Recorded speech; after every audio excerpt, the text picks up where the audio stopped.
Brid Smith. I just want to ask the councillors who are proposing this budget what they see is going to be, in reality, very different from people out there who we deal with. I mean, I know there's arguments about, well, the cleansing will improve, the footpaths will improve, but look at the paltry sums of money that are going to improve a crisis in cleansing, in maintenance of footpaths. And then look at when they say no services will be cut. Well, the service you get in Dublin City Council, if you're a tenant, for example, you're 12 years waiting for your windows to be replaced. 12 years, because there's no workers in the workshops, there's a huge demand on them, there's a huge pressure.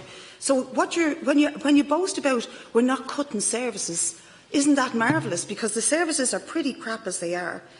All of our water infrastructure, 2.1 billion, has been handed over to a completely discredited entity, which has seen an almost revolutionary type situation in this country in the last few weeks.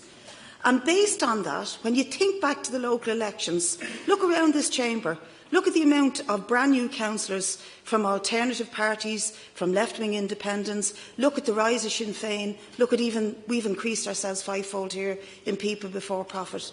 What was all that about? That was about the ordinary people voicing their opposition to the agenda of property tax, of water charges, of double taxation, and the only place they could do was at the polls in the local elections.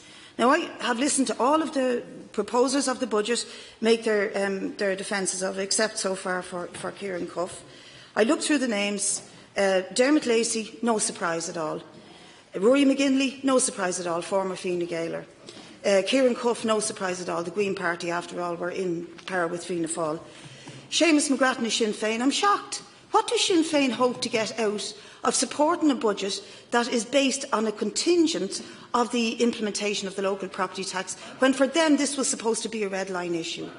I am shocked. I think that you're really playing a very dangerous game, even from your own point of view, because we are facing a huge revolt over the other double taxation, which is the water charges, and we could be facing an earlier general election. This, for you guys, was a red line issue. Now you're proposing, and are proud to propose, a budget that's totally contingent on it. I think that you need to rethink this, and therefore I would ask the Sinn Féin councillors, whom I work very closely with on many campaigns, locally and nationally, to rethink this and to vote with our amendment, which says postpone the decision on this budget tonight. The amendment is being proposed by, I think, John Lyons here. It's on the basis that we don't have full clarity on the housing budget.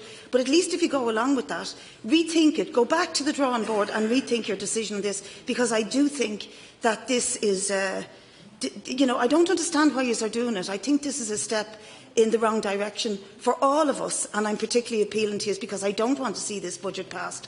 And I do want to see a situation where, together, we can put it up to the government to stop this austerity on the ordinary people and to put the burden of taxation back on the likes of the IFSC, that this council should be able to introduce a punitive tax on, where 2.7 trillion is going through every year in financial speculation and they get away without even paying the proper corporation tax. We need to rebalance our thinking in what is justice and what is fairness in this society.